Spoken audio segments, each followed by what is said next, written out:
আল্লাহর নবী সাল্লাল্লাহু আলাইহি ওয়াসাল্লাম যেই ধারাবাহিক শিক্ষার ব্যবস্থা করে দিয়ে গিয়েছেন, ওই ধারাবাহিক শিক্ষার বাইরে যদি কোনো শিক্ষা অর্জন করতে কেউ যায়, তাইলে সমাজের ভিতরে বিভ্রান্তি ছড়িয়ে পড়বে। এই সমাজের মানুষ এক সময় দুর্ঘটনার শিকার হয়ে যাবে। আল্লাহর নবী সাল্লাল্লাহু আলাইহি ওয়াসাল্লাম যেই শিক্ষা দিয়ে গিয়েছেন, যেইভাবে শিখাইতে বলছেন, ওই নিয়ম অনুযায়ী যদি না শেখানো হয়, তাইলে এই সমাজটা এক সময় দেখা যাবে ধ্বংসের অধপতন হতে শুরু করে দিবে। এই জন্য কোরআন অনুযায়ী শিক্ষা দিতে হবে, নবী করিম সাল্লাল্লাহু আলাইহি ওয়াসাল্লামের আদর্শ অনুসরণ করতে হবে। আল্লাহর নবী সাল্লাল্লাহু আলাইহি ওয়াসাল্লামের একটা মসজিদ ছিল, মসজিদের নাম ছিল মসজিদে নববী। আজও পর্যন্ত আল্লাহর নবী মসজিদের কিনারায় শুয়ে আছে, আর ওই মসজিদটা এখনো সেইভাবে গৌরব করে দাঁড়িয়ে আছে। এই মসজিদের সাথে একটা জায়গা ছিল যার নাম বলা হতো আসহাবে সুফফা। আল্লাহর নবী সাল্লাল্লাহু আলাইহি ওয়াসাল্লামের সাহাবাদেরকে ওখানে শিক্ষার ব্যবস্থা করা হয়েছিল। তারা ওখানে কোরআন শিখতো, দিন শিখতো। আর সাহাবায়ে কেরাম, এমন সাহাবায়ে কেরাম শিক্ষা অর্জন করেছে, আল্লাহর নবীর কাছ থেকে এমন শিক্ষায় পারদর্শিতা হয়েছে, আজও পর্যন্ত তাদের থেকে দামি কোনো ব্যক্তি গোটা পৃথিবীতে তৈরি হয় না। আল্লাহর নবীর কাছ থেকে যারা শিক্ষা নিয়েছিল, তার ভিতরে অন্যতম একজন সাহাবী ছিলেন ওমর ফারুক রাদিয়াল্লাহু আনহু। ওমর ফারুক রাদিয়াল্লাহু আনহু গোটা পৃথিবীর অর্ধ জাহান শাসন করেছে। এমন ওমর ফারুক রাদিয়াল্লাহু আনহুকে যদি আপনারা বলেন যে চায় দুনিয়ার শিক্ষায় শিক্ষিত হওয়ার কারণে, আল্লাহর নবী সাল্লাল্লাহু আলাইহি ওয়াসাল্লামের কাছে শিক্ষা নেওয়ার কারণে গোটা পৃথিবীর অর্ধেক শাসন করেছে, আমি বলবো যদি ওমরের মতো একজন আল্লাহর নবীর কাছ থেকে শিক্ষা নিয়ে অর্ধ পৃথিবী যদি সঠিকভাবে শাসন করতে পারে, তাহলে এই যুগেও কোরআন হাদিস শিক্ষাওয়ালারাও কি গোটা পৃথিবী শাসন করতে পারে না? এটা হলো পার্থক্য। এই কারণে যারা এখানে এসেছি একমাত্র আল্লাহর জন্য আসছি, এই নিয়ত করি যে আমরা যতক্ষণ বসে থাকবো একমাত্র আল্লাহকে পাওয়ার জন্যই আমরা কি করব, বসে থাকবো। ভাইরা আমার, আল্লাহ পাক রব্বুল আলামিন এই মানুষকে সৃষ্টি করেছেন বড় আদর করে, বড় মহাব্বত করে। এর আগে অনেক সৃষ্টিরাজি এই দুনিয়াতে ছিল, অনেক সৃষ্টিরাজি বিরাজমান ছিল, কিন্তু তারপরও আল্লাহ পাক রব্বুল আলামিন ফেরেশতাদেরকে বলেন যে আমি চাই ইন্নী জাইলুন ফিল আরদি খলিফা, আমি চাই আমার কিছু খলিফা দুনিয়াতে পাঠাইতে। সুবহানাল্লাহ বলবেন না? আমার প্রতিনিধি পাঠাতে চাই এই দুনিয়ার বুকে। তারা কি করবে? তাদের দায়িত্ব হলো আল্লাহ তাআলার প্রতিনিধিত্ব করবে। সুবহানাল্লাহি ওয়া বিহামদিহি। তো আল্লাহ তাআলার প্রতিনিধিত্ব করার জন্য এই মানুষকে আল্লাহ তাআলা সৃষ্টি করেছেন। আমরা এখানে যখন এসেছি তখন এই জমিনটা এমন অবস্থা ছিল না, অনাবাদী একটা জমি ছিল। আল্লাহ পাক রব্বুল আলামিন এই মানুষের মাধ্যমে এই গোটা পৃথিবীটা এটা চলমান করেছেন, এটা আবাদ করেছেন। সুবহানাল্লাহি ওয়া বিহামদিহি। এর আগে অনেক পশু পাখি ছিল, অনেক সৃষ্টিরাজি ছিল, কিন্তু তাদের মাধ্যমে এই জমিন আবাদ হয় নাই। এই জমিন আবাদ করার জন্য আল্লাহ পাক এই মানব জাতিকে পাঠিয়েছেন। মানুষকে বড় আদর করে সৃষ্টি করেছেন, এই জন্য সৃষ্টির পরেই তাকে জান্নাতে দাখিল করা হয়েছে, জান্নাতে থাকো। এরপরে আবার জান্নাত থেকে আল্লাহ এই জমিনে পাঠিয়েছেন, যাও এই জমিনে যাবা, আবার জমিন থেকে জান্নাত অর্জন করে নিয়ে তারপরে তোমরা আসবা। কোথায় আসবা? জান্নাত। আর যদি তোমরা এলোমেলো করো, তাইলে তোমাদের এই জান্নাতে আর জায়গা হবে না। তোমাদের জন্য রেখে দিয়েছি অন্য একটা জায়গা, সেটার নাম হলো জাহান্নাম। আমি প্রায় জায়গায় একটা উদাহরণ দিয়ে থাকি। দেখেন, আমরা আমাদের সমাজে প্রত্যেকের বাড়িতে বাড়িতে চুলা আছে, আছে না ভাই? চুলা আছে। দেখেন, আমরা যারা গাছ লাগাই, কথার কথা সেটা কাঁঠাল খাওয়ার জন্য হোক, আম গাছ আম খাওয়ার জন্য হোক, বা অন্য কোনো ফল ফ্রুট আপনি খাওয়ার জন্য, সেই গাছ লাগাবেন না? এই গাছ যখন আমাদের লাগানো হয়, পেয়ারা গাছ যখন লাগাই, উদ্দেশ্য থাকে আমরা পেয়ারা খাবো, ঠিক কিনা বলেন? আবার যখন আমরা আম গাছ লাগাই, তখন উদ্দেশ্য থাকে আম খাবো, ঠিক কিনা? এই যে গাছটা আমরা লাগাই, এই গাছের ফলের আশা করেই কিন্তু আমরা গাছ লাগাই। কিন্তু যখন এই গাছ ফল দেয় না, তখন আমরা কিছুদিন অপেক্ষা করি, করে করে এরপরে কি করি? ওই গাছটারে কেটে ফেলে দিই। কারণ যে গাছ ফল দেবে না, ওই গাছ আমার রাখার কোনো দরকার নাই। তখন আমরা কি করি? এই গাছকে কেটে টুকরো টুকরো করে খড়ি বানিয়ে আমাদের চুলার ভিতরে ভরে ওরে ছাই বানিয়ে ফেলি, ঠিক কিনা? আল্লাহ পাক রব্বুল আলামিন এই বান্দাকে পাঠানোর মূল উদ্দেশ্য, মূল ইচ্ছা সাধনা সবকিছু আল্লাহ তাআলা প্রকাশ করে দিয়েছেন কোরআনের মাধ্যমে। সুবহানাল্লাহ বলেন। আল্লাহ তাআলা বলেন ওয়ামা খালাকতুল জিন্না ওয়াল ইনসা ইল্লা লিয়াবুদুন। আল্লাহ তাআলা বলেন আমি এই মানব জাতিকে সৃষ্টি করেছি আর জিন জাতিকে সৃষ্টি করেছি একটা কারণ। কয়টা কারণ? আবার বলেন, জোরে বলেন। একটা কারণ। একটা কারণেই মানব জাতিকে এবং জিন জাতিকে আল্লাহ সৃষ্টি করেছে, সেটা হলো কি, যে বান্দা আল্লাহ পাকের গোলামি করবে, আল্লাহর ইবাদত বন্দেগী করবে, আল্লাহ পাকের দাসত্ব করবে। সুবহানাল্লাহি ওয়া বিহামদিহি। এই জন্য মানুষকে আল্লাহ তাআলা সৃষ্টি করেছে। এখন এই মানুষ যদি ইবাদত বন্দেগী করে, তাহলে এর পরিচর্যা করবেন কে? সবাই বলেন। আমি কথা বলবো কিন্তু কণ্ঠ আপনাদের ভাঙতে হবে। একটু আওয়াজ দিয়ে বলেন আল্লাহু আকবার। আরো জোরে বলেন আল্লাহু আকবার। আল্লাহু আকবারের আওয়াজ যত দূর যায় শয়তান সেখান থেকে দৌড়ে পালায়। সুবহানাল্লাহ বলেন। এই জন্য মাঝে মধ্যে একটু আওয়াজ দিবেন তো। মনে রাখবেন যে সুদ খায়, কি খায়? সুদ খায়, সুদ দেয়, সুদ লেখক এবং সুদের সাক্ষী, এই চারজনই হলো জাহান্নামী। চারজনই কি? জাহান্নামী। আর হক কথার পক্ষে যে হক কথা বলে, যে হক কথা সাপোর্ট করে, যে হক কথার সাক্ষী থাকে এবং যে হক কথার সাপোর্ট করে, এই টোটাল মানুষগুলো জান্নাতের পথের পথিক। সুবহানাল্লাহ।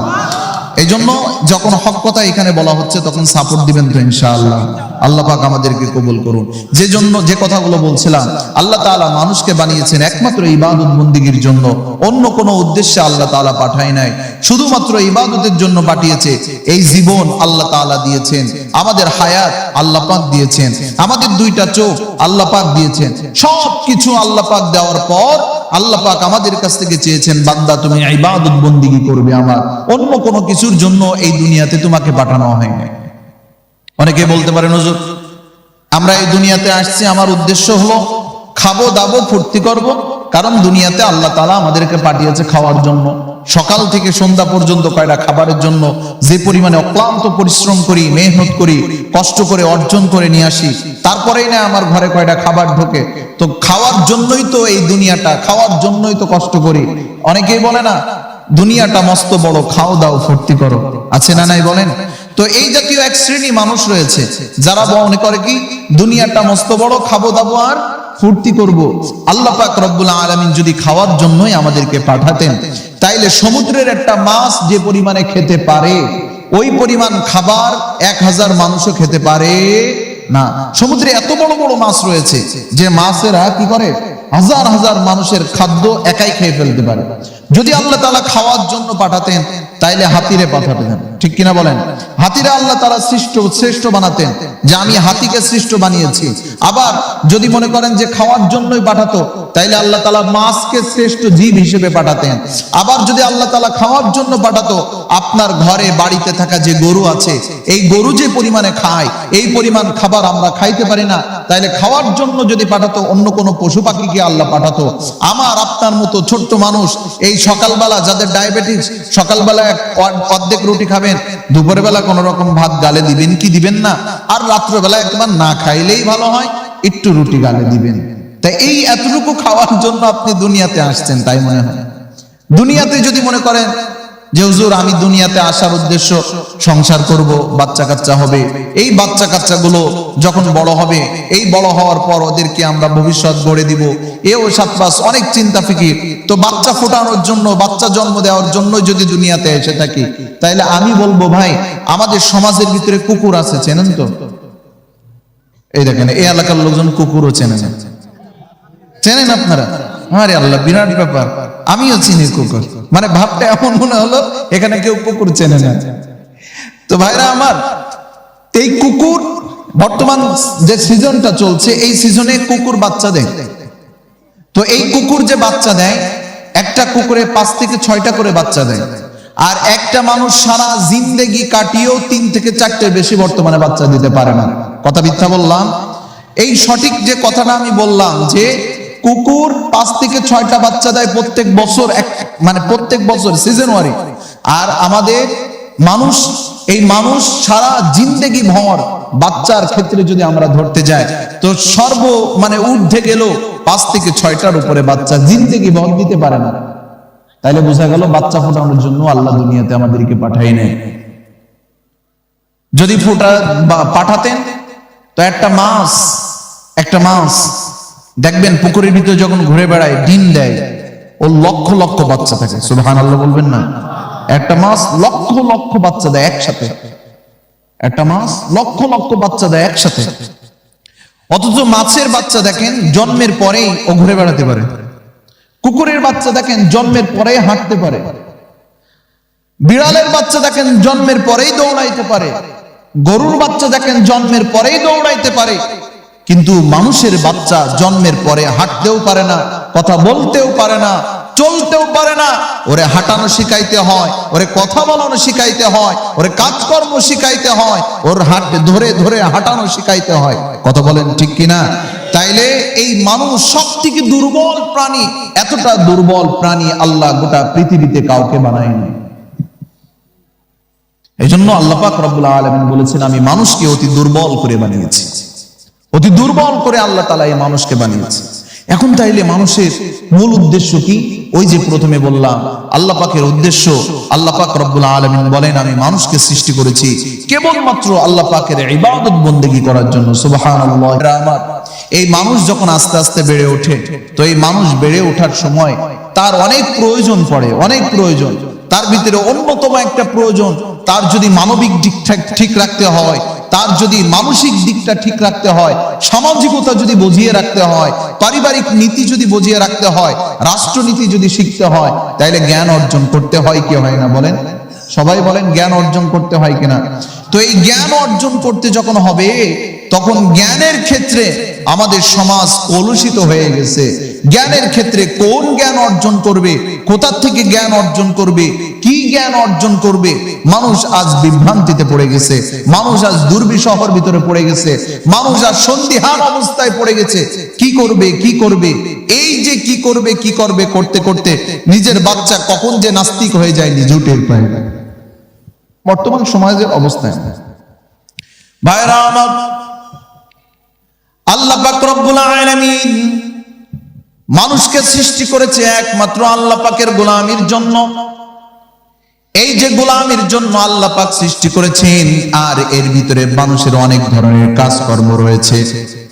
মানুষের খাইতে হয়, মানুষের চলতে হয়, মানুষের ঘুমাইতে হয়, মানুষের সংসার করতে হয়, মানুষের বাজার ঘাটে যাওয়া লাগে, মানুষের বাথরুম প্রয়োজন আছে না নাই বলেন? সবাই একটু আওয়াজ দিয়ে বলেন আছে না নাই? বান্দার অনেক কিছু প্রয়োজন আছে। আল্লাহ পাক রব্বুল আলামিন তাইলে যদি আমাদেরকে আল্লাহর ইবাদতের জন্য পাঠায়, তাইলে আমরা তো সব সময় ইবাদত করি না। কোন ব্যক্তি কেউ তো দেখা যায় না সব সময় ইবাদত করতে। আরে বান্দা আল্লাহর গোলাম, যদি তোমার প্রশ্নটা এমন হয় তাহলে উত্তরটা শুনে রাখো। বান্দা যখন ঘুম থেকে উঠে আর যখন ইবাদত বন্দেগীর জন্য আল্লাহর ঘরের দিকে যায়, নামাজ আদায় করে যখন জমিনে ছড়িয়ে পড়ে, উদ্দেশ্যটা যদি তার এমন হয় আমি নামাজ আদায় করলাম কার জন্য, একটু জোরে আওয়াজ দিয়ে বলেন কার জন্য?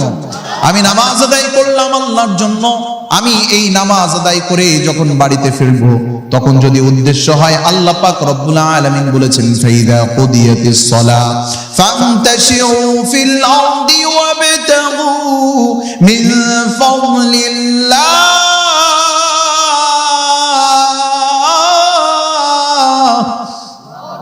আর একটু আস্তে বলেন, আরো আস্তে বলেন। রাগ করলেন? তেলাওয়াত শুনে রাগ করলেন? তাই একটু জোরে বলেন না আল্লাহু আকবার। বান্দা আল্লাহ তাআলা বলে দিয়েছেন, এ বান্দা যখন নামাজ আদায় করবে, আল্লাহ পাকের গোলামি থেকে যখন বিরত হবে, যখন ফারেগ হয়ে যাবে, তোমার দায়িত্ব হলো তুমি জমিনের উপরে ছড়িয়ে পড়ো আল্লাহ পাকের অনুগ্রহ তালাশের জন্য। সুবহানাল্লাহ। এখন যদি কেউ ঘর থেকে বের হয়ে যায়, আমি আল্লাহ তাআলা বলেছে রিজিক অন্বেষণ করতে, তাই আমি রিজিক অন্বেষণ করছি। আল্লাহ তাআলা কাজ করতে বলেছেন, তাই আমি কাজ করছি। বান্দা যখন সকাল থেকে কাজ করতে করতে দুপুর হয়ে যায়, আবার যখন মসজিদ থেকে বলে হাইয়া আলাস সালাহ,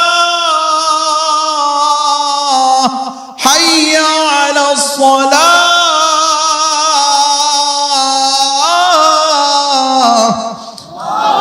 যখন মসজিদ থেকে ইমাম সাহেব ডাক, যখন মুয়াজ্জিন সাহেব সুন্দর করে আজান দিয়ে ডাকে, যখন বান্দা আযান শুনে সমস্ত কাজ কর্ম ছেড়ে দিয়ে একমাত্র আল্লাহ পাকের গোলামির জন্য যখন নামাজে দাঁড়ায় যায়, তখন এই ফজর থেকে শুরু করে জোহর পর্যন্ত যে কাজগুলো করেছে সমস্ত কাজগুলো একমাত্র আল্লাহর জন্য হয়ে যায়। সব কাজগুলো আল্লাহর জন্য হয়ে যায়, তখন আর কোনো কিছু বাকি থাকে না। এই বান্দা তখন দুই নামজারি করতে পারবে না। ফজরের নামাজ আদায় করে জোহরের নামাজ আদায় করবি, এর ভিতরে আল্লাহ তাআলা বলেছে তাই ইবাদত করতে গেছে, আল্লাহ তাআলা বলেছে তাই কাজ করতে গেছে, আল্লাহ তাআলা বলেছে তাই রিজিক অন্বেষণ করতে গেছে। কোন বান্দা যদি এমন উদ্দেশ্য নিয়ে যদি কাজের উদ্দেশ্যে যায়, ও যদি দোকানে ব্যবসা বাণিজ্য করে ওজনে কখনো কম দিতে পারবে? সবাই জোরে বলেন। ও যদি কোনো ব্যবসা বাণিজ্য করে কখনো ওজনে কম দিতে পারবে না। ও যদি কোনো অফিসে চাকরি করে ওই অফিসে কখনো ঘুষ নিতে পারবে না। ওই ব্যক্তি যদি কোনো সরকারি অফিসেও জব করে লক্ষ লক্ষ টাকার বান্ডিল এসেও যদি তার পায়ের গোড়ায় ফেলে দেয়, লাথি মেরে ফেলে দেবে, তবুও আল্লাহ তাআলাকে নাকশ করে একটা টাকা ঘুষের টাকায় হাত দিবে না।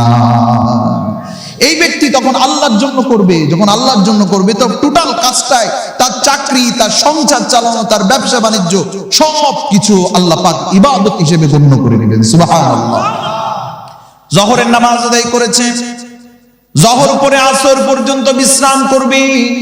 আল্লাহ পাক রব্বুল আলামিন বান্দাকে বিশ্রাম করতে বলেছে, ক্লান্ত হয়ে গেলে বান্দা বিশ্রাম করবে। আল্লাহ নবী সাল্লাল্লাহু আলাইহি ওয়াসাল্লাম দুপুরবেলা খানা খেয়ে গড়াইতে বলছে, একটু কাত হইতে বলছে, বিশ্রাম নিতে বলছে। কেউ যদি মনে করে আল্লাহ নবীর সুন্নাত হিসেবে যদি আমি জোহরের নামাজ আদায় করে আমি একটু বিশ্রাম নিব, কেউ যদি এমন উদ্দেশ্য নেয় যে আল্লাহ নবীর সুন্নাত পালনার্থে আমি ঘুমাইতে যাচ্ছি, আমি বিশ্রামে গেলাম, আবার যখন আসরে আযান দিবে হাইয়া আলাস সালাহ, বান্দা সমস্ত কাজ ছেড়ে দিয়ে ঘুম থেকে জাগ্রত হয়ে যদি আসরের নামাজের দিকে রওনা হয়ে যায়, যেই সুন্নাত তরিকায় আল্লাহর নবী বিশ্রাম নিতে বলেছে, কাইলুলা করে পড়তে বলেছেন, ওইটাই যদি বান্দা ঠিকভাবে করতে পারে, উদ্দেশ্য যদি আল্লাহকে খুশি করার জন্য হয়, তো বান্দার ঘুমটাও হয়ে যাবে আল্লাহ পাকের ইবাদত। আবার শরীর চর্চার ক্ষেত্রে আসরের পরে সাধারণত সবাই আমরা শরীর চর্চা করি কি করি না? অধিকাংশ ক্ষেত্রে কিন্তু আমরা আসরের পর একটু হাঁটাহাঁটি করি, বন্ধু বান্ধবের সাথে দেখা করতে যাই, বিভিন্ন জন যে যেখানে আছে খোঁজ খবর নিই, হাঁটাচলা করি, ফুটবল ক্রিকেট আছে না নাই? আরে ভাই, বর্তমান সময়ে ক্রিকেট ফুটবল এগুলো শুধুমাত্র টেলিভিশনে দেখা যায়, আমাদের এলাকায় দেখা যায় খুব কম। বিশ্বাস করেন চাই না করেন, মোবাইলে ক্রিকেট খেলে, মোবাইলে ভিডিও গেম খেলে, মোবাইলে বিভিন্ন ওই যে কি খেলে কয় পাবজি, ফ্রি ফায়ার, এগুলো খেলতে খেলতে চোখ নষ্ট, সব নষ্ট। এই খেলাটা টোটালি হারাম। কি বললাম? টোটালি হারাম। শুধুমাত্র শরীর চর্চার ক্ষেত্রে আপনার খেলা জায়েজ আছে। আপনার সেটা ফুটবল খেলা হতে পারে, ক্রিকেট খেলা হতে পারে, যেই খেলাগুলো শরীরে আপনার শক্তি যোগায়, শরীরের জন্য আপনার উপকারী, এই খেলা ছাড়া অন্য খেলা ইসলাম জায়েজ করে নাই। তাইলে বোঝা গেল আপনার যে বিনোদন গুলো রয়েছে, খেলা রয়েছে, এই খেলাগুলো হতে হবে সেটা হলো সুন্নাত তরিকায়, সেই খেলাটাও হতে হবে শারীরিক ব্যায়ামের ক্ষেত্রে। এছাড়া এমনি সময় অপচয় করা, মোবাইলে আপনি ভিডিও গেম খেলবেন, বিভিন্ন পাবজি ফ্রি ফায়ার খেলবেন, এই খেলাটা জায়েজ নাই। এই বর্তমান সময়ে গান বাজনা ফিতনা ফাসাদের জামানা, এমন অবস্থা শুরু হয়ে গেছে যে বাচ্চাদের চোখ ঠিক রাখা বড় কষ্ট হয়ে গেছে, বাচ্চাদেরকে সঠিকভাবে চলাফেরা বড় কষ্ট হয়ে গেছে। গান বাজনা, আজকে কি হলো? বিজয় দিবস বলো, তাই না? বিজয় দিবস, কথার ভিতরে কথা চলে আসে। আজকে হলো বিজয় দিবস। এই বিজয় দিবসকে কেন্দ্র করে বলেন তো, বিজয় দিবস এটা কি বাংলা ভাষাভাষীর জন্য না অন্য ভাষাভাষীর জন্য? কাদের জন্য? বাংলাদেশের জন্য না তো বাঙালিদের জন্য যদি হয়, তাহলে গান বাজানোর দরকার বাংলা না হিন্দি? কথা কয় না? বাংলা। কিন্তু দেখবেন শুরুতে যা একটু গান বাজাই, দেশাত্মবোধক গান, বিভিন্ন গান টান বাজাই নেওয়ার পর এরপরে যে হিন্দি ইংলিশ শুরু হয়েছে।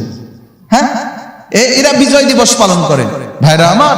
অথচ আমরা মাদ্রাসাগুলাই যে সমস্ত শহীদদের রক্তের বিনিময়ে আমাদের এই দেশ পেয়েছি, যে সমস্ত শহীদদের জীবনের বিনিময়ে আমরা এই একটা স্বাধীন ভূখণ্ড পেয়েছি, তারা শহীদ হয়ে চলে গেছে, তাদের জন্য কি গান বাজনা করতে হয় না তাদের জন্য দোয়া করতে হয়? যদি বাবার সুসন্তান হয় তো বাবা মারা যাওয়ার পরে কি ওই দিন যদি আসে তো গান বাজনা করবে, নাকি বাবার ওই দিন আসলে বাবার জন্য দোয়া করে? তাই তাইলে যে সন্তান বাবা মারা যাওয়ার পরে বাবার জন্য গান বাজনা করে ও সুসন্তান না কুসন্তান? তো আমাদের বাংলাদেশে কুসন্তানের অভাব নাই। যারা জীবন দিয়ে শহীদ হয়ে দেশকে স্বাধীন করে দিয়ে গেল, আর আজকে আমাদের অবস্থাটা এমন, তাদের জন্য গান বাজনা করে। অথচ বিশ্বাস করেন আমাদের বাংলাদেশের অধিকাংশ মাদ্রাসাগুলোয়, এই মাদ্রাসাগুলো হয়েছে হয়তোবা যে ফজরের পর থেকে বাচ্চাদেরকে দিয়ে আমরা কোরআন খতম করিয়েছি, দোয়া করিয়েছি ওই সমস্ত শহীদদের জন্য যারা আমাদের দেশের জন্য জীবন দিয়েছে, রক্ত দিয়েছে, এই স্বাধীন একটা ভূখণ্ড আমাদের উপহার দিয়ে গিয়েছে, তাদের জন্য আমরা দোয়া করেছি। বলেন আমরা সুসন্তান না কুসন্তান?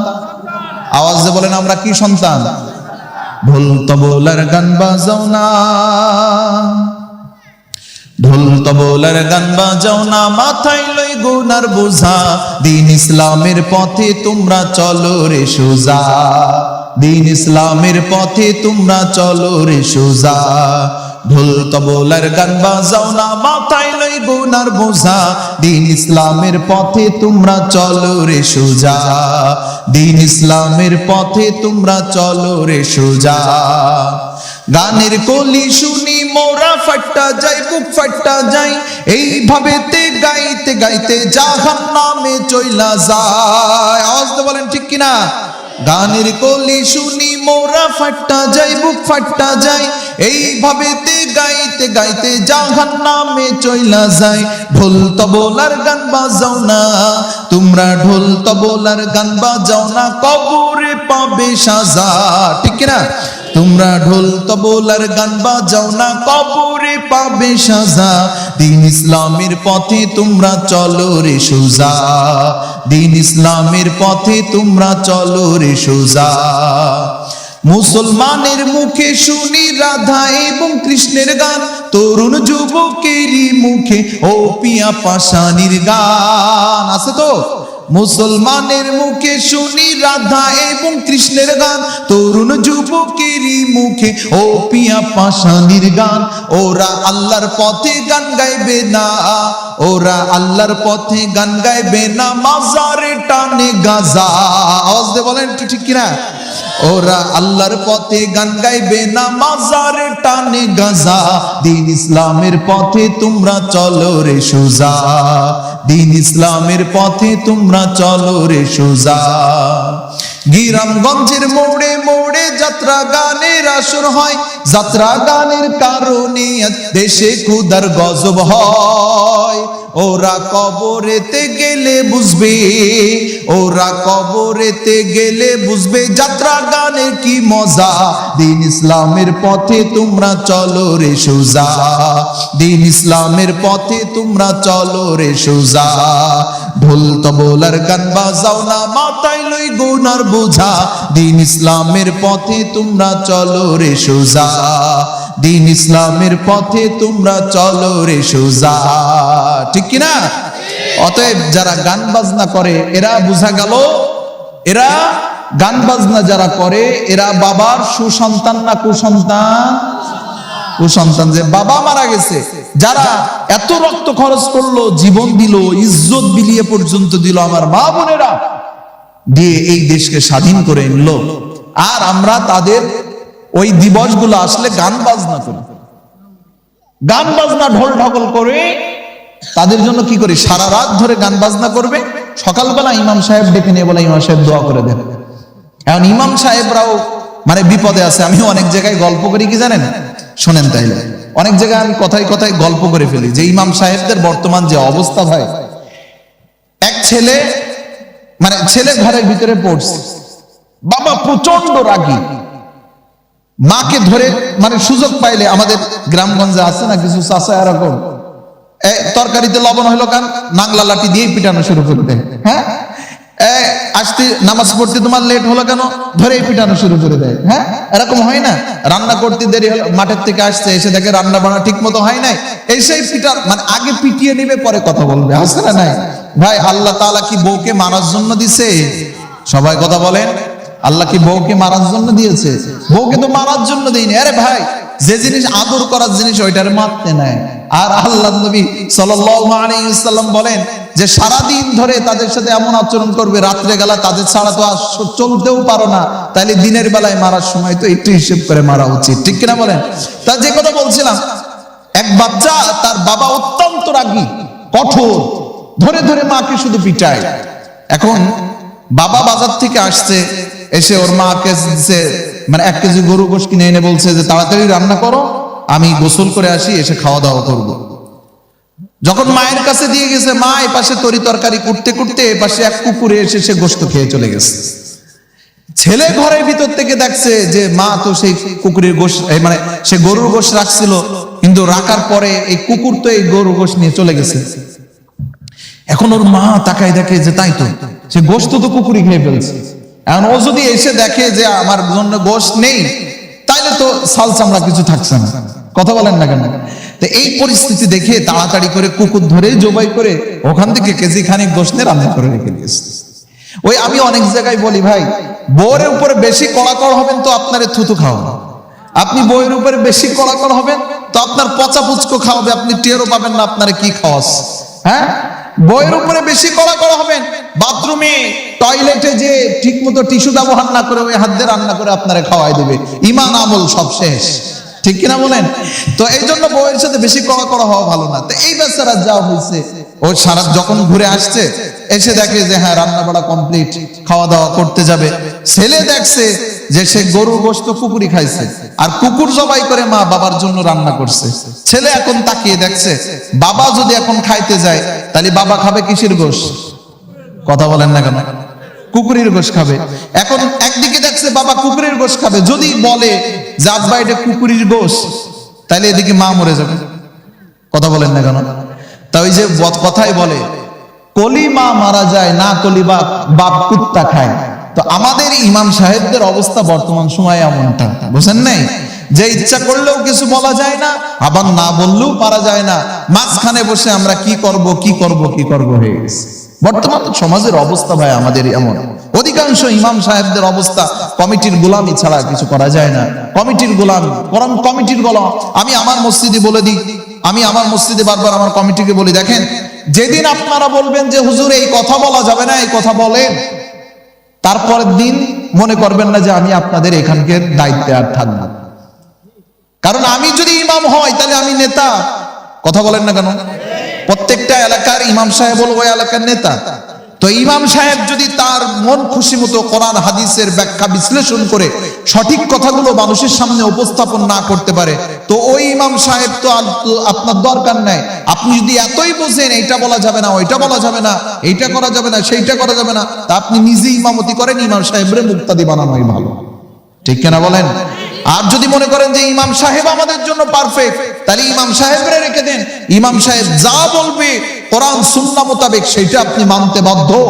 আর যদি দেখেন ইমাম সাহেব কথা বলার পরে আপনার গায়ে খজলাচ্ছে, চুলকাচ্ছে, তাইলে মনে করবেন সমস্যাটা আপনার। ইমাম সাহেব কোরআন হাদিস থেকে কথা বলেছে, এটা কোরআন হাদিসের কোনো সমস্যা নয়, সমস্যাটা হলো আপনার। আপনার গায়ে পাঁচরা হয়েছে, ওষুধ দিলে একটু জ্বলবে, এটা স্বাভাবিক ব্যাপার। আপনার কেটে গেছে, ওখানে হ্যাক্সিসল দিলে আপনার একটু জ্বলবে পড়বে, এটা স্বাভাবিক ব্যাপার। ঠিক তেমনি ভাবে আপনার ভিতরে যদি সুদের রোগ থাকে আর ইমাম সাহেব যদি সুদ সম্পর্কে আপনারে কথা বলে, তো আপনারে জ্বলবে, এটা স্বাভাবিক ব্যাপার।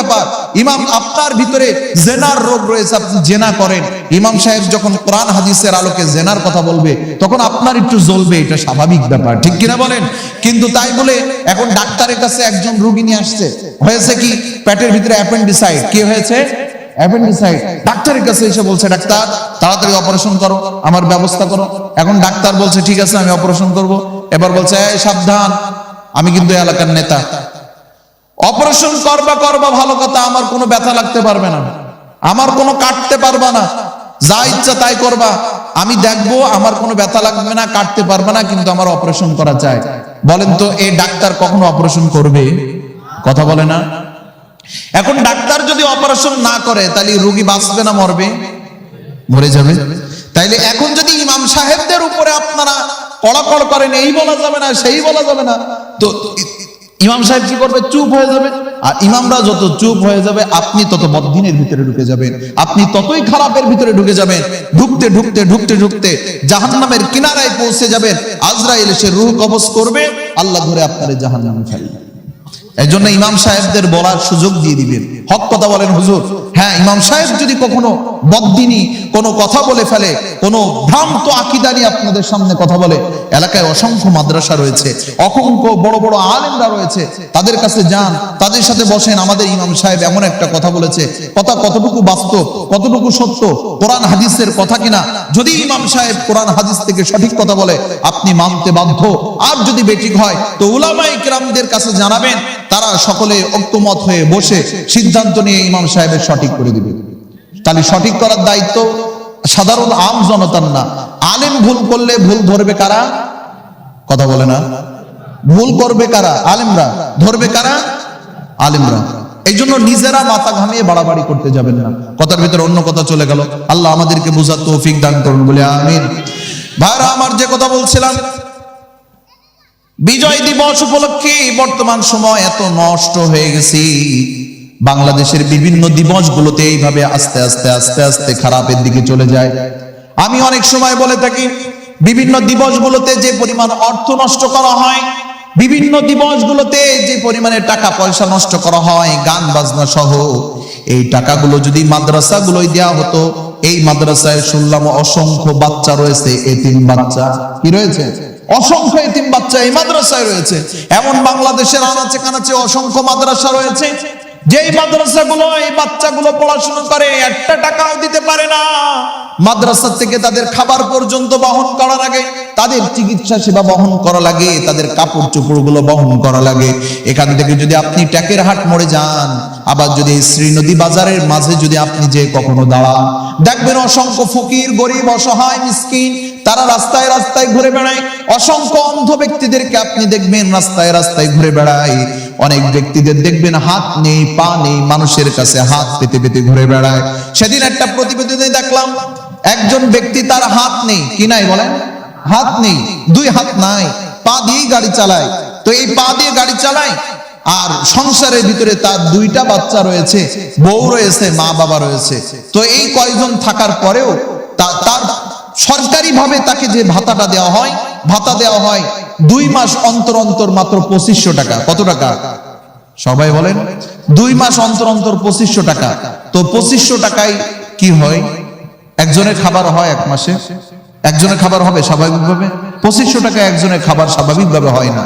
তো 2500 টাকা দেয়, এটা হলো 2 মাস অন্তর অন্তর। অথচ এই ব্যক্তি প্রতিদিন ভিক্ষা করে বেড়ায়, করে করে এই 5 জনের খোরাক প্রতিদিন জোটায়। আর আমাদের যারা দায়িত্ববান রয়েছে, সমাজ অধিপতি যারা রয়েছে, তাদের নজরে এগুলো বাঁধে না। আফসোস হয়, আল্লাহ কবে বুঝ দেবে, কবে হিদায়াত দেবে? যেদিন তাদের নজরগুলো খুলে যাবে। হ্যাঁ, তবে অতি সত্বর খুলে যাবে। যদি কখনো খুলে যায়, তো তখন দেখতে পারবে কতটা ভুলের উপরে ছিলাম আমরা। আল্লাহ আমাদেরকে বুঝার তৌফিক দান করুন বলে আমিন। ভাইরা আমার, তো আল্লাহ পাক রব্বুল আলামিন আমাদেরকে বানিয়েছেন কি জন্য জানা বলছিলাম? কি জন্য? সবাই বলেন, সবাই বলেন লিল্লাহি তাকবীর, লিল্লাহি তাকবীর। আল কোরআনের আলো ঘরে ঘরে জালো, লিল্লাহি তাকবীর। ভাইরা আমার, মাঝে মধ্যে একটু আওয়াজ দিবেন, না হলে আমার আলোচনা পাওয়ার উঠবেন না। সাউন্ডের সাথে আমার যাচ্ছে না, এই জন্য আস্তে আস্তে করে কথা বলছি। আর আপনাদের পাওয়ারও যদি নষ্ট হয়ে যায়, তা আমি আরো ডিপ হয়ে যাব। একটু আওয়াজ দিবেন ইনশাআল্লাহ। ভাইরা আমার, যে কথা বলছিলাম, যে আল্লাহ পাক প্রত্যেকটা মানুষকে বানানোর উদ্দেশ্য হলো আল্লাহ পাকের গোলামি করবে। গোটা পৃথিবীতে যত সৃষ্টিরাজি আছে, সমস্ত সৃষ্টিরাজি গোলামি করে মানুষের। কার গোলামি করে? মানুষের। আপনি পিঁপড়া দেখবেন, পিঁপড়া মানুষের সেবা করে। একটা সাপ বলতে পারেন, হুজুর বিষাক্ত সাপ, এই বিষাক্ত সাপ কি জন্য বানাইছে? এই বিষাক্ত সাপকেও আপনার খেদমতের জন্য বানাইছে। এই জন্য দেখবেন বড় বড় রোগের যে সমস্ত চিকিৎসা, এই চিকিৎসাগুলো করতে গেলে যে সমস্ত ওষুধগুলো লাগে, অধিকাংশ ওষুধগুলো সাপের বিষ থেকে তৈরি হয়, এই বিষাক্ত থেকে তৈরি হয়। তাইলে বোঝা গেল সাপগুলো আল্লাহ পাক বানাইছে মানুষের সেবা শুশ্রূষার জন্য। সুবহানাল্লাহ। আমরা মাছ খাই, এই মাছগুলো আল্লাহ তাআলা কেন বানাইছে? এই মাছগুলো যখন আমরা জবাই করে খাই, প্রতিদিন অনেকে এখানে আছেন, তো আল্লাহ পাক এই মাছকে বানানোর পরে, এই যে মাছ, এই মাছের জবান কেন নেই? কারণ মাছের যদি জবান থাকতো, আপনার আমার সন্তানের মতো। আপনার ছেলেকে যদি আপনি মারতে যান, হা হু করে কান্নাকাটি করে। আপনার মেয়েকে যদি আপনি মানতে যান, তো আপনার সামনে হা হু করে কান্নাকাটি করে। যখন কান্নাকাটি করে তখন তার উপরে মায়া জমে না ঘৃণা জমে? কথা বলেন, মায়া জমে। অথচ একটা মাছকে আপনি জবাই করে খাচ্ছেন, একটা মাছ না, প্রতিনিয়ত কত মাছ আমরা জবাই করে করে খাচ্ছি। একটা মাছও চিল্লাই চিল্লাই কাঁদতে পারে না। আজ যদি মাছ চিল্লাই কাঁদতে পারতো, তাইলে মাছ খেতে পারতাম আমরা? কথা বলেন, খাইতে পারতাম? কোন মাছ যদি লাপালাপি করে, তো ওই মাছটারে ধরে আমরা আচার দিই। মাছ যদি লাপালাপি করে, ধরে কি করি আমরা? আচার দিই। দিয়ে তারপরে যে ওরে আমরা রান্না করে খায়। এইভাবে একটা গরু বলেন, একটা হাঁস, মুরগি, যাই বলেন না কেন, যেগুলো আমাদের জন্য আল্লাহ তাআলা হালাল করে দিয়েছে, এই প্রাণীগুলো যদি কথা বলতে পারতো, এই প্রাণীগুলো যদি চিল্লায়ে যদি আপনার কাছে বলতো, ভাই আমারে জবাই করেন না, ভাই আমারও বাচ্চা কাচ্চা রয়েছে, আমারও সন্তান রয়েছে, ভাই এই দুনিয়াতে আমারও বাঁচতে মন চায়, যদি চোখের পানি ছেড়ে হুতাশ করে যদি আওয়াও করে কাঁদতে পারতো, আপনি কখনো এই বাচ্চাকে, আপনি কখনো এই মুরগিকে, আপনি কখনো এই হাঁসকে, আপনি কখনো এই গরুকে জবাই করতে পারতেন না। ভাইরা আমার, এই গরু যখন জবাই করতে যায়, অনেক সময় দেখবেন উঠে দৌড় দেয়, উঠে দৌড় দেয়। তার মানে কি? ওর ভালো লাগছে তাই উঠে দৌড় মারছে? কথা বলে না? ভালো লাগছে তাই উঠে দৌড় মারছে? বরং কি হচ্ছে তার? বলেন, বরং ওর কষ্ট হচ্ছে। কষ্ট হচ্ছে বিধায় উঠে দৌড় দিচ্ছে। এরপর আমরা কি করি? ছেড়ে দিই, যে থাক, কষ্ট হয়ে যাচ্ছে ওর, আমরা ছেড়ে দিই, ওর অনেক কষ্ট লেগেছে, ছেড়ে দিই। ভাই কেন ছাড়ি না? কারণ ওর প্রতি আমাদের সেই মায়াটা আল্লাহ তাআলা দেয় নাই। এই জন্য ওরে আবার ওই অবস্থায় ধরে এনে আবার জবাই করি, করে তার গোশতগুলো আমরা খাই, বিক্রি করি। ঠিক কিনা বলেন? ভাইরা আমার, এই প্রাণীদের জবানগুলো বন্ধ করেছে আপনার আমার জন্য আল্লাহ তাআলা।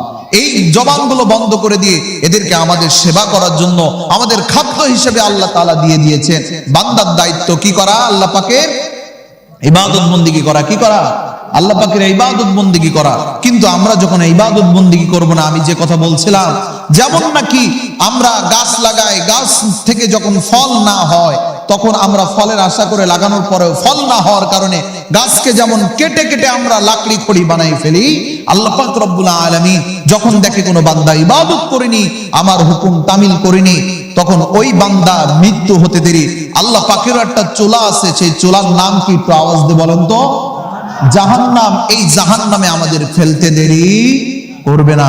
এই জন্য ভাইরা আমার, এখন থেকে আমাদের সাবধানতা অবলম্বন করতে হবে। যদি এখন থেকে সাবধান না হয়ে যায়, খুব দ্রুত আল্লাহ তাআলার কাছে আমরা পাকড়াও হয়ে যাব।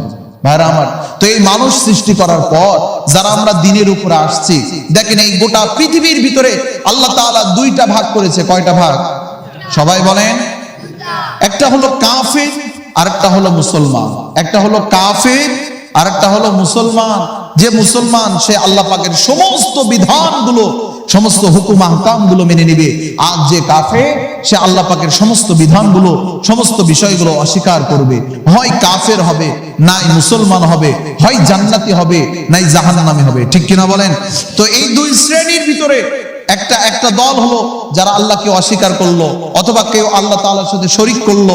এইভাবে করে খ্রিস্টানরা ঈসা আলাইহিস সালামকে বলে আল্লাহ তাআলার পুত্র। নাউজুবিল্লাহি মিন যালিক। ঈসা আলাইহিস সালামকে বলে আল্লাহ তাআলার পুত্র। হিন্দুরা ওইভাবে আল্লাহ তাআলার সাথে অন্য কাউকে শরীক করছে। ইহুদিরা তারা এইভাবে শরীক করছে। এইভাবে করতে করতে বিভিন্ন দলে বিভক্ত হয়ে গেছে, বিভিন্ন ধর্মে বিভক্ত হয়ে গেছে। কিন্তু মনে রাখবেন, যে যত দলই হোক, যে যত ধর্মই হোক, দুইটা পথ। একটা হলো ফারিকুন ফিল জান্নাহ ওয়া ফারিকুন ফিস সাঈর। হয়তো জান্নাতের পথে যাবে, নাইতো জাহান্নামের পথে। আল্লাহ তাআলা বুঝার তৌফিক দান করুন, বলে আমিন। ভাইরা আমার, আল্লাহ পাক রব্বুল আলামিন এই যে মানুষদেরকে দুইটা ভাগ করে দিলেন, হয়তো আল্লাহকে স্বীকার করবে, নয়তো আল্লাহ তাআলার সাথে শিরক করবে। এই দুনিয়ার ভিতরে এমন দুইটা শ্রেণী রয়েছে। তার ভিতরে যারা আল্লাহতে বিশ্বাস করে তাদের নাম বলে আমরা ঈমানদার।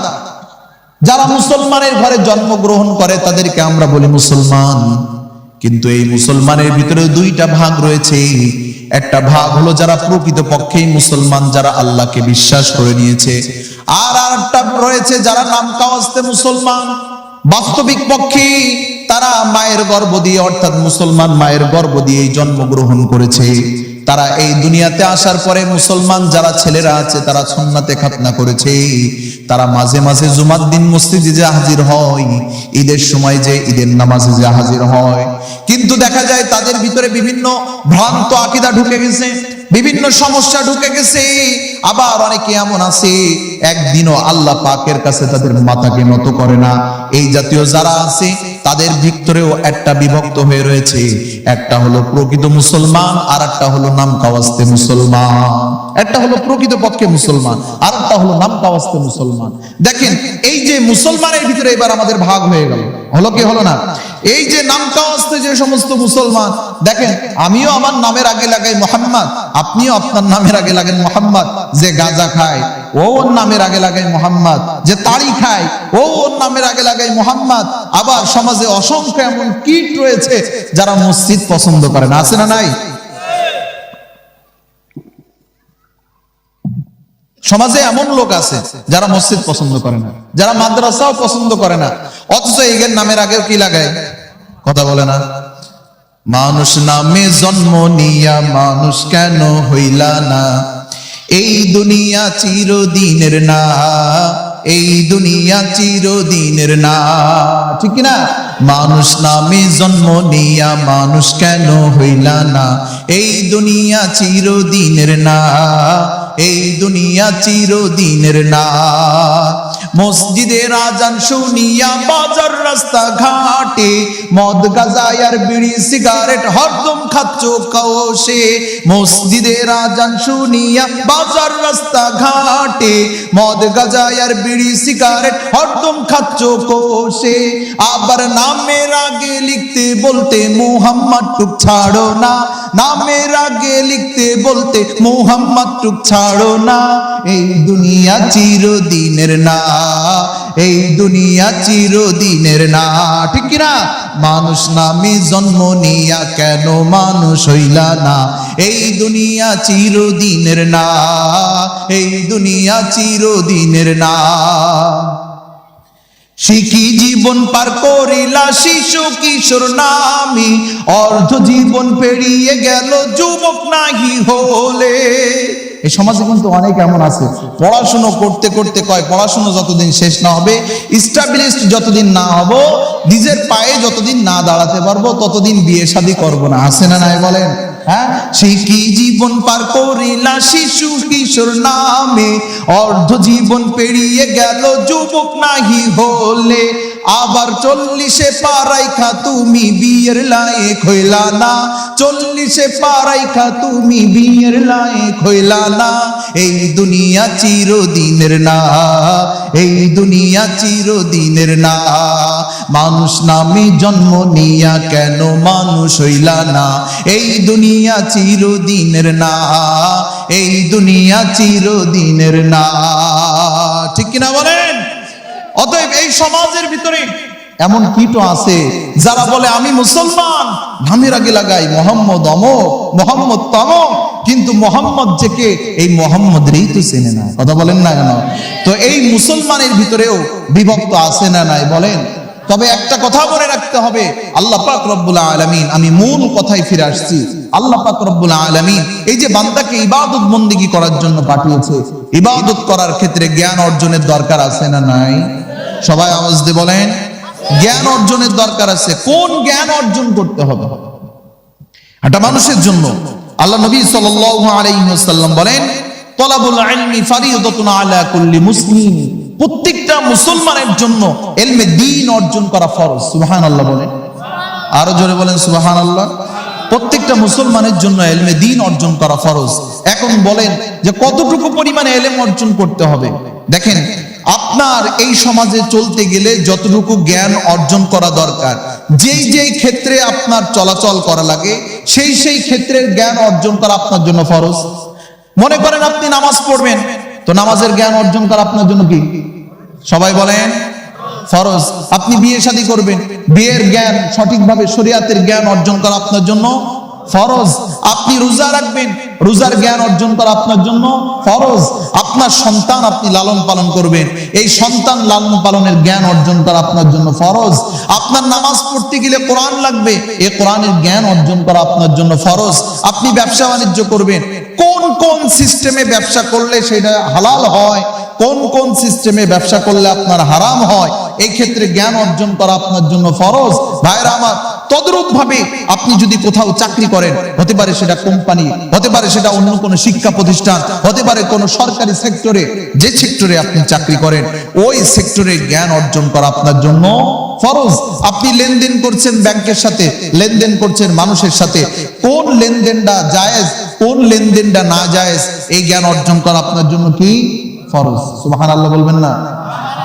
এখন বলতে পারেন হুজুর তাইলে মাওলানা মুফতি হওয়া কি? দেখেন, মাওলানা মুফতি হওয়া সবার জন্য ফরজ নয়। মাওলানা মুফতি হওয়া সবার জন্য ফরজ নয়। হ্যাঁ, সমাজের ভিতরে কিছু মানুষ দরকার যারা মাওলানা হবে, যারা মুফতি হবে। সমাজ বিধ্বংসী অবস্থা কখনো যদি আসে, ফিতনা যদি কখনো আসে, তাহলে তারা তাদের দিক নির্দেশনা কোরআন হাদিসকে সামনে রেখে মানুষের সমাধান দিতে পারবে এমন জ্ঞানী মানুষের দরকার আছে না নাই? আজকে যদি আলেমরা যদি না থাকতো, বড় বড় মুফতিরা যদি না থাকতো, এই যে এলেম ওয়ালার যদি আহলে এলেম ওয়ালার যদি এই পৃথিবীতে না থাকতো, তাইলে মাঝে মধ্যে ফিতনা তৈরি হয়, হয় কি হয় না? এই ফিতনা তৈরি হলে এই ফিতনার মোকাবেলা আপনি আমি কি করতে পারতাম?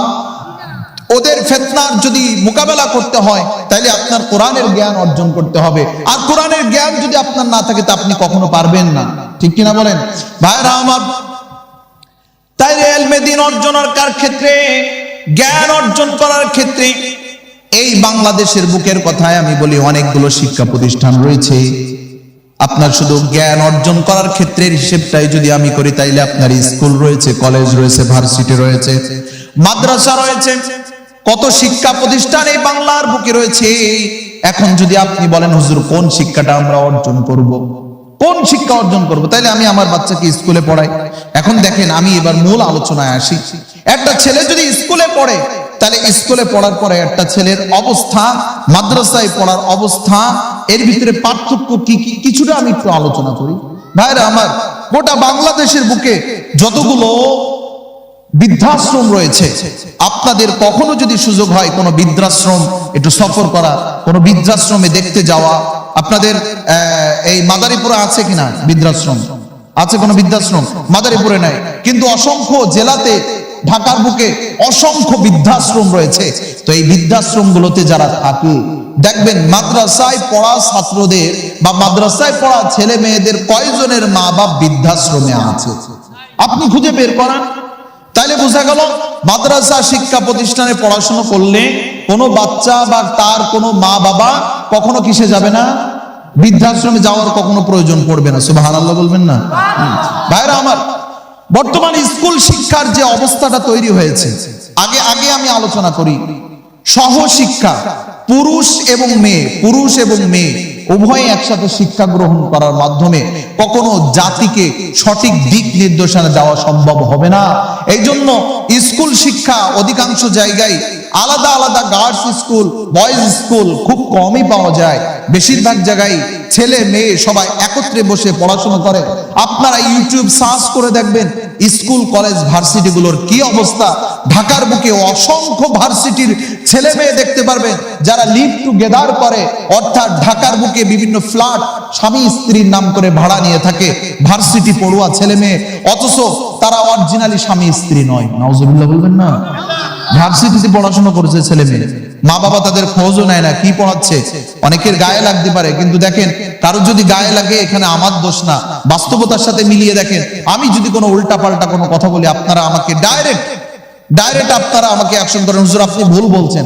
আমি তথ্য প্রমাণ সহ আপনাদেরকে দেখিয়ে দেব। আমি এখানে আলোচনা করতে বসছি কোনো বানোয়াট কোনো কিচ্ছা কাহিনী শোনানোর জন্য না, সঠিক কথাগুলো আপনাদের শোনানোর জন্য। এতে কি আপনারা রাগ করবেন? তো যে কথা বলছিলাম, এই যে স্কুল শিক্ষার ব্যাপারটা ভালো করে বুঝেন।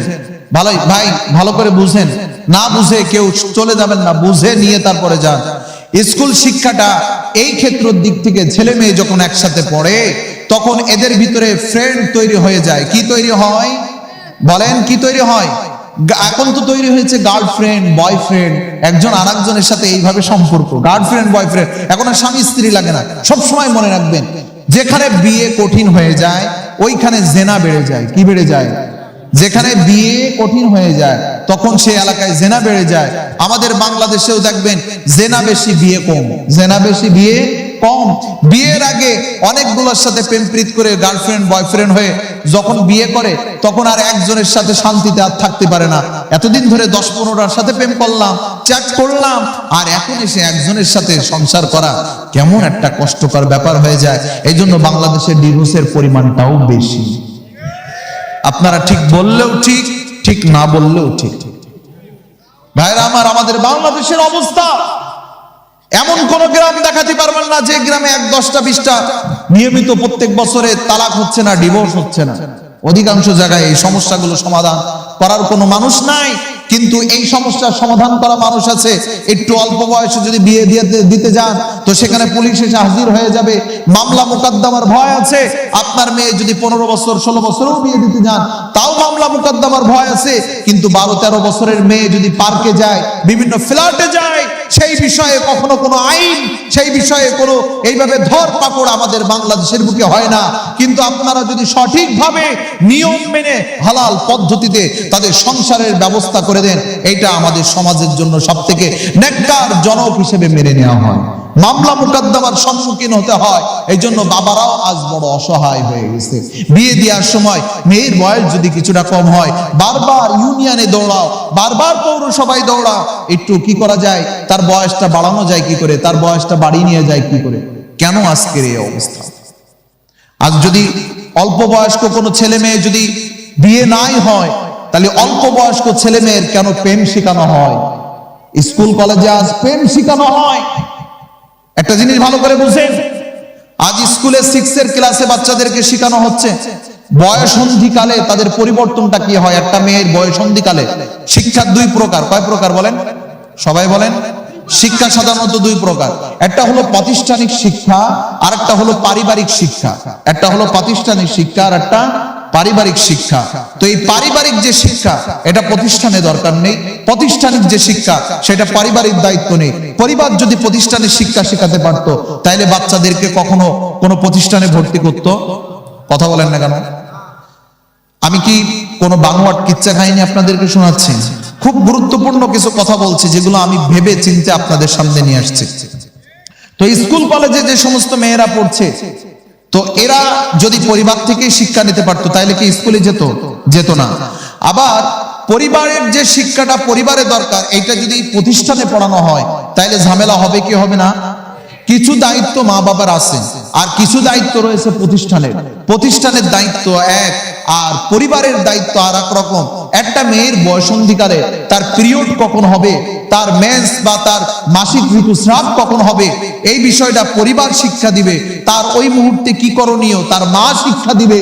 ওই মুহূর্তে তার কি কি করতে হবে এটা তার মা শিক্ষা দিবে। এক পাশে ছেলেরা বসে রয়েছে, আর এক পাশে মেয়েরা বসে রয়েছে। এমতো অবস্থায় কোনো স্যার বা ম্যাডাম যদি এই বয়সন্ধিকালে যে পরিবর্তনটা হয় এটা যদি বই দেখে দেখে যদি শিখাইতে যায়, এখানে ভেজাল হবে কি হবে না? তো এই ভেজাল যেখানে তৈরি হবে, এই ভেজাল থেকে এক সময় জেনায় রূপ নেবে। ঠিক কিনা বলেন? যখন একটা ছেলে জানেই না, সাধারণত দেখেন একটা ছেলে অল্প বয়স্ক একটা ছেলে বয়সন্ধিকালে একটা মেয়ের কি হয় এই বিষয়টা একটা ছেলে জানে না, কিন্তু যখন স্কুলেই তাকে শেখানো হচ্ছে, তাদের সামনে যখন পড়ানো হচ্ছে একটা ছেলের বয়সন্ধিকালে এই একটা মেয়ের বয়সন্ধিকালে এই পরিবর্তনগুলো হয়, তাইলে যখন মেয়েকে এই বিষয়টা পড়ানো হবে ছেলেরা একটু আড়াল আবডাল দিয়ে এগুলো দেখার চিন্তা করবে কি করবে না? তখন এই ছেলেগুলো ওর পিছনে লাগবে, কি বিষয়টা কি এই বুঝতে গিয়ে এক সময় দেখা যায় খারাপ সম্পর্কে জড়িয়ে যায়। এক সময় এই ভালো লোকটাও ভালো মেয়েটাও এক সময় উল্টা পাল্টা হয়ে যায়। আবার এতগুলো মানুষের সামনে যখন এগুলো শেখানো হয় তখন তাদের অবস্থা ভেদে পরিবর্তন হয়ে যায়। ভাইরা আমার, এই যে এই বর্তমান কালচার, বর্তমান শিক্ষা কারিকুলাম বাংলাদেশে যা হয়েছে, বাচ্চাদেরকে এইগুলো শিখানো হচ্ছে। আবার পৃষ্ঠা উল্টান পরের পেজে যে কি হচ্ছে, আসো আমরা বন্ধু হই। নাউজুবিল্লাহ। কি হই? আসো আমরা বন্ধু হই, আসো আমরা বন্ধু হই। বন্ধু শিখাচ্ছে যে আসো আমরা বন্ধু হই। আগে কিন্তু পিরিয়ড সম্পর্কে আলোচনা করেছে, পরে এসে এবার কাছে আমরা বন্ধু হই। তার মানে বুঝতে পারছেন, আপনার অজান্তে আপনার বাচ্চাকে শিক্ষকরা শিক্ষিকারা নষ্ট করে ফেলে দিচ্ছে। বাংলাদেশের শিক্ষা ব্যবস্থা আপনার বাচ্চাকে নষ্ট করে ফেলে দিচ্ছে। এই দায়ভার কে নেবে? বাংলাদেশের সরকার নিবে না আম জনতা নিবে? কারা নিবে? কথা বলেন। বাংলাদেশের সরকারের দায়িত্ব এইগুলো দেখা। আজ ডক্টর জাফর ইকবাল একজন নাস্তিক, এই নাস্তিকের হাতে যখন শিক্ষা ব্যবস্থা দেওয়া হয়েছে, শিক্ষা পুস্তক কেমন করে সাজাতে হবে নাস্তিকগুলোর হাতে যখন যাবে, তখন ওরা কখনো দিন শিখাবে না, বদ্দিনই শিখাবে। এরা পশ্চিমাদের টাকা খায়, ইহুদিদের টাকা খেয়ে মুসলমানদের শিক্ষা কারিকুলাম গুলো চেঞ্জ করে তার ভিতরে নাস্তিকতা ঢুকায়। এই নাস্তিকতা ঢুকায়ছে, এখন শিক্ষা দেওয়া হয় ডারউইনের থিওরি, মানুষ সৃষ্টি হয়েছে বানর থেকে। নাউজুবিল্লাহ বলেন। আল্লাহ তাআলা এত আদর করে, এত যত্ন করে, এত কষ্ট, এত সুন্দর করে মানুষকে বানালো, আর সে মানুষকে বানিয়ে দিচ্ছে বানর থেকে মানুষ সৃষ্টি হয়েছে। মূলত আমি তো অনেক জায়গায় বলে থাকি যে ওদের থিওরিটা কি, যে বানর বনের ভিতরে লাফাইতে লাফাইতে একসময় পশম পড়ে গেছে, লাশ পড়ে গেছে, এরপর মানুষ হয়ে গেছে। তা আমার কথা হলো, যদি এরকমই হয়ে থাকে, তো এখন তো অসংখ্য বানর আমরা দেখি চিড়িয়াখানায় রয়েছে। তো এই এত বছর ধরে চিড়িয়াখানায় বানর, অথচ কোনোদিন দেখলাম না একটা বানর পরিবর্তন হয়ে একটা মানুষ হয়ে গেল। আরে হলে তো এখনো হবে নাকি বলেন? নাকি একটা নির্দিষ্ট সময় ছিল, ওই সময় পরিবর্তন হবে, এরপর থেকে আর হবে না? বানর যদি মানুষ হয় তো এখনো মানুষ, বানর পরিবর্তন হয়ে মানুষ হবে, কিন্তু কই আজও পর্যন্ত কোথাও তো দেখলাম না একটা বানর পরিবর্তন হয়ে একটা মানুষ হয়েছে। আমি তো বলে থাকি, যারা শিখায় যে বানর পরিবর্তন হয়ে মানুষ হয়েছে, আমি মনে করি ওগুলো বানরের বাচ্চা, আর আমরা হলাম মানুষের বাচ্চা।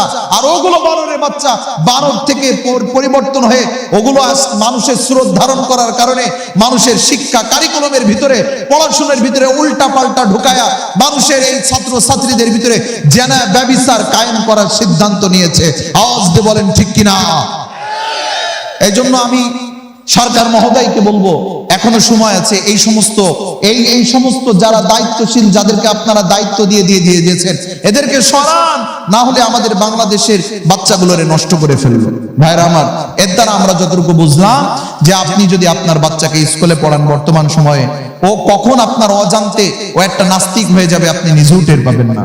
এই জন্য সময় থাকতে মাদ্রাসায় আসবেন। এবার আসেন যে হুজুর মাদ্রাসায় তো পড়াবো, তো মাদ্রাসা তো দুইটা, মাদ্রাসা হলো দুই প্রকার বাংলাদেশে। কয় প্রকার? একটা হলো আলিয়া মাদ্রাসা, আর একটা হলো কওমি মাদ্রাসা। তাহলে কোন মাদ্রাসায় পড়াবো? ভাইরা আমার, আল্লাহর নবী সাল্লাল্লাহু আলাইহি ওয়াসাল্লাম যেই ধারাবাহিক শিক্ষার ব্যবস্থা করে দিয়ে গিয়েছেন, ওই ধারাবাহিক শিক্ষার বাইরে যদি কোনো শিক্ষা অর্জন করতে কেউ যায়, তাইলে সমাজের ভিতরে বিভ্রান্তি ছড়িয়ে পড়বে। এই সমাজের মানুষ এক সময় দুর্ঘটনার শিকার হয়ে যাবে। আল্লাহর নবী সাল্লাল্লাহু আলাইহি ওয়াসাল্লাম যেই শিক্ষা দিয়ে গিয়েছেন, যেইভাবে শিখাইতে বলছেন, ওই নিয়ম অনুযায়ী যদি না শেখানো হয়, তাইলে এই সমাজটা এক সময় দেখা যাবে ধ্বংসের অধপতন হতে শুরু করে দিবে। এই জন্য কোরআন অনুযায়ী শিক্ষা দিতে হবে, নবী করিম সাল্লাল্লাহু আলাইহি ওয়াসাল্লামের আদর্শ অনুসরণ করতে হবে। আল্লাহর নবী সাল্লাল্লাহু আলাইহি ওয়াসাল্লামের একটা মসজিদ ছিল, মসজিদের নাম ছিল মসজিদে নববী। আজও পর্যন্ত আল্লাহর নবী মসজিদের কিনারায় শুয়ে আছে, আর ওই মসজিদটা এখনো সেইভাবে গৌরব করে দাঁড়িয়ে আছে। এই মসজিদের সাথে একটা জায়গা ছিল যার নাম বলা হতো আসহাবে সুফফা। আল্লাহর নবী সাল্লাল্লাহু আলাইহি ওয়াসাল্লামের সাহাবাদেরকে ওখানে শিক্ষার ব্যবস্থা করা হয়েছিল। তারা ওখানে কোরআন শিখতো, দিন শিখতো। আর সাহাবায়ে কেরাম, এমন সাহাবায়ে কেরাম শিক্ষা অর্জন করেছে, আল্লাহর নবীর কাছ থেকে এমন শিক্ষায় পারদর্শিতা হয়েছে, আজও পর্যন্ত তাদের থেকে দামি কোনো ব্যক্তি গোটা পৃথিবীতে তৈরি হয় না। আল্লাহর নবীর কাছ থেকে যারা শিক্ষা নিয়েছিল, তার ভিতরে অন্যতম একজন সাহাবী ছিলেন ওমর ফারুক রাদিয়াল্লাহু আনহু। ওমর ফারুক রাদিয়াল্লাহু আনহু গোটা পৃথিবীর অর্ধ জাহান শাসন করেছে। এমন ওমর ফারুক রাদিয়াল্লাহু আনহুকে যদি আপনারা বলেন যে চায় দুনিয়ার শিক্ষায় শিক্ষিত হওয়ার কারণে, আল্লাহর নবী সাল্লাল্লাহু আলাইহি ওয়াসাল্লামের কাছে শিক্ষা নেওয়ার কারণে গোটা পৃথিবীর অর্ধেক শাসন করেছে, আমি বলবো যদি ওমরের মতো একজন আল্লাহর নবীর কাছ থেকে শিক্ষা নিয়ে অর্ধ পৃথিবী যদি সঠিকভাবে শাসন করতে পারে, তাহলে এই যুগেও কোরআন হাদিস শিক্ষাওয়ালারাও কি গোটা পৃথিবী শাসন করতে পারে না? অবশ্যই পারবি। কোরআন হাদিস পড়না ওয়ালারাই প্রকৃতপক্ষে দেশ চালাতে পারে, প্রকৃতপক্ষে দিন চালাইতে পারে, প্রকৃতপক্ষে পৃথিবী শাসন করতে পারে। কোরআন হাদিস শিক্ষা ছাড়া এগুলো সম্ভব না। আর দুনিয়াবী শিক্ষায় যারা শিক্ষিত হয় কখনো তারা এইভাবে মানুষকে সঠিক দ্বীনি শিক্ষিত করতে পারবে না, তারা সঠিকভাবে মানুষকে সঠিক পথ দেখাতে পারবে না। তখন বাধ্য হয়ে গোটা পৃথিবীর অবস্থা যেমন আস্তে আস্তে নিচে নামতে নামতে আজ নিজের বাবাকে পর্যন্ত মানুষ হত্যা করতে দ্বিধা করে না। ঐশীর মতো মেয়ে যে নাকি নিজের মা বাবাকে হত্যা করে ফ্রিজের ভিতরে রেখে দিয়েছিল, এই স্কুল কলেজ ভার্সিটির মেয়েগুলা, এই স্কুল কলেজ ভার্সিটির ছেলেগুলা যারা এমন উল্টাপাল্টা দুর্ঘটনার শিকার হয়, ভাইরা আমার, এই জায়গা থেকে যদি আপনি মনে করেন আপনার বাচ্চাকে ওইভাবেই পড়াবেন, গাইডলাইন দিবেন না, তাইলে মনে রাখবেন আপনিও এমন মেয়ের হাতে টুকরো হতে দেরি হবে। খুব সাবধান। এই জন্য সময় থাকতে ভালো হতে হবে। মাদ্রাসা শিক্ষা ব্যবস্থা আমাদের বাংলাদেশের বুকে দুইটা রয়েছে, একটা হলো আলিয়া মাদ্রাসা আর একটা হলো কওমি মাদ্রাসা। আমি বলে থাকি ভাই, মাদ্রাসা নাম হলেই মাদ্রাসা হয়ে যায় না। যেখানে কোরআন হাদিসের সঠিক কথা, সঠিক বিশ্লেষণ, সঠিক শিক্ষা না দেওয়া হয় সেটা কখনো মাদ্রাসা হতে পারে না। ঠিক তেমনি ভাবে ভালো করে একটু খেয়াল করে দেখেন, আলিয়া মাদ্রাসায় এখানে পর্দাহীনতার সাথে মহিলারা পুরুষদের শিক্ষা দিচ্ছে, কোনো পর্দা নাই। আবার পুরুষরাও মহিলাদের শিক্ষা দিচ্ছে, কোনো পর্দা নাই। আবার এখানে শার্ট প্যান্ট পরে মাদ্রাসায় ক্লাস নিচ্ছে, আছে না নাই বলেন? একজন দিনের ধারক বাহক, তার অবস্থাটা কেমন হওয়া দরকার? তার অবস্থাটা এমন হওয়া দরকার যে তার মাধ্যমে অসংখ্য মানুষ দিনের উপরে আসবে, তাইলে তারও পরিবর্তন আছে না নাই বলেন? কিন্তু যখন পরিবর্তন না হয়ে তাদের মাধ্যমে বদ্দিনী ছড়ায়, এই মানুষের দ্বারা কখনো দ্বীনি শক্তি তৈরি হতে পারে না। ঠিক তেমনি ভাবে ভাইরা আমার, আজ স্কুল কলেজে কথা বলতে গেলে অনেক কথা। স্কুল কলেজে যেমন অনেক ছেলেরা স্কুলে না যেও শুধু প্রাইভেট পড়ে পরীক্ষা দিয়ে দেয়, আমাদের আলিয়া মাদ্রাসাগুলো এমন অবস্থা হয়ে গেছে, এখানে দিন নাই, বদ্দিনে ভরপুর হয়ে গেছে। এই জন্য সময় থাকতে আলিয়া নয়, কওমি মাদ্রাসায় আপনার বাচ্চাকে ভর্তি করেন। কওমি মাদ্রাসা ওই মাদ্রাসা আল্লাহর নবী যে মাদ্রাসা চালু করে দিয়ে গেছেন, বলেন সুবহানাল্লাহ। কওমি মাদ্রাসা কেন নাম হয়েছে? কারণ কওম বা জাতি, কওমি মানে হলো জাতি, কওম মানে কি বলেন? জাতি। অর্থাৎ এই জাতির মানুষগুলো যা দিবে, সহযোগিতা করবে, তার মাধ্যমে পরিচালিত প্রতিষ্ঠানকে বলা হয় কওমি মাদ্রাসা। সুবহানাল্লাহ বলেন। অর্থাৎ সরকারের অনুদানে চলিত কোনো প্রতিষ্ঠান নয়। অসংখ্য মাদ্রাসা বাংলাদেশের বুকে এমন রয়েছে ভাইরা আমার। ওই আসহাবে সুফফা যেই ধারাবাহিকতা, ওই ধারাবাহিকতার মাদ্রাসা হলো কওমি মাদ্রাসা। অতএব আপনার সন্তানকে পড়াইতে হলে এই কওমি মাদ্রাসা আপনি পড়ান। আর সন্তানকে যদি পড়াইতে হয়, কওমি মাদ্রাসার বিকল্প কোনো প্রতিষ্ঠান আপনি পাবেন না। এই জন্য এই মাদ্রাসা জিন্দা থাকা দরকার আছে না নাই বলেন? সবাই আওয়াজ দিয়ে বলেন, জিন্দা থাকা দরকার আছে না নাই? মাদ্রাসা জিন্দা রাখো, মাদ্রাসা জিন্দা রাখো, মাদ্রাসা জিন্দা রাখো, মাদ্রাসা জিন্দা রাখো, মাদ্রাসা গড়ে মুসলিম জাতিকে জিন্দা রাখো, মাদ্রাসা গড়ে বাংলাদেশটাকে স্বাধীন রাখো, মাদ্রাসা জিন্দা রাখো, মাদ্রাসা জিন্দা রাখো, মাদ্রাসা জিন্দা রাখো, মাদ্রাসা জিন্দা রাখো। এই মাদ্রাসা ছড়াবে আলো ভ্রান্ত সমাজে, তাই ইহুদি নাসারা কাফে মাদ্রাসা দেখে। ঠিক কিনা বলেন? এই মাদ্রাসা ছড়াবে আলো ভ্রান্ত সমাজে, তাই ইহুদি নাসারা কাফে মাদ্রাসা দেখে। মাদ্রাসা গড়ে মাদ্রাসাকে রোখা যাবে না, মাদ্রাসা গড়ে মাদ্রাসাকে রোখা যাবে না। এই মাদ্রাসা থেকে হবে জানি বিপ্লবী লাখো লাখো। মাদ্রাসা জিন্দা রাখো, সবাই মাদ্রাসা জিন্দা রাখো, মাদ্রাসা জিন্দা রাখো, মাদ্রাসা জিন্দা রাখো, মাদ্রাসা জিন্দা রাখো। এই মাদ্রাসা জিন্দা থাক, আমরা কি চাই? এটা আল্লাহু আকবার বলে হাত দুটো আল্লাহর কাছে দেখায় দেন, আল্লাহু আকবার। হাত নামান ভাইরা আমার, মন থেকে চান আর উপর থেকে চান। এই যে আমরা হাত